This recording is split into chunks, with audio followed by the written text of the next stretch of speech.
কি কাজ করলে মন থেকে হিংসা অহংকার দূর হবে? হিংসা এবং অহংকারে দুইটা কবিরা গুনাহ। কারোর ভালো চা দেখলে যদি আপনার অন্তরে জ্বালা পোড়া করে, অস্থির লাগে, বুঝতে হবে আপনার মধ্যে হিংসা আছে। কাউকে যদি ছোট মনে হয়, তুচ্ছ মনে হয়, নিজেকে কিছু একটা মনে হয়, বুঝতে হবে আপনার মধ্যে কি আছে? অহংকার আছে।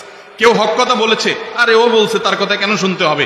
বাতারুল হক, হককে অস্বীকার করলেন, বুঝতে হবে অহংকার আছে। কেউ কথা বলতে গেলে, আরে রাখো তোমার কথা, দমায় রাখলেন, বুঝতে হবে অহংকার আছে। এই অহংকার দূর করার জন্য কি করতে হবে? নিজের চাইতে যাদেরকে ছোট মনে হয়, তুচ্ছ মনে হয়, সে মানুষগুলোকে বেশি বেশি সালাম দিতে হবে, তাদের সাথে বেশি বেশি মিশতে হবে, তাদের সাথে বেশি বেশি বসতে হবে। তাতে নিজের অহংকার দূর হবে ইনশাআল্লাহ।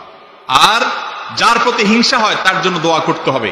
দোয়া করলে ইনশাআল্লাহ কি হবে? অন্তর থেকে হিংসা দূর হবে। কাউকে আল্লাহ ভালো কিছু দিয়েছেন, আপনার কাছে খারাপ লাগতেছে, সে কেন পাইছে? হিংসা হচ্ছে। দোয়া করেন, আল্লাহ তাকে আরো দেন। মনে চায় না দোয়া করতে, তো দোয়া করেন। এক ছাত্র প্রশ্ন করছে, কয় হুজুর অন্যের জন্য দোয়া করলে নাকি দোয়া কবুল হয়। এখন আমার সাথে যার কম্পিটিশন, আমি যদি দোয়া করি আল্লাহ তার A+ দেন, তাহলে তো আমি হারে যাবো। আমি তো বলবো আল্লাহ সে ফেল করুক। তাই আমি বলি না, আপনি যদি তার জন্য দোয়া করেন, আল্লাহর ফেরেশতারা আপনার জন্য দোয়া করেন, আপনি আরো ভালো দোয়া পাবেন ইনশাআল্লাহ। আল্লাহ তাকে দিলে, আমাকেও দিলে আল্লাহর কোনো অভাব হবে?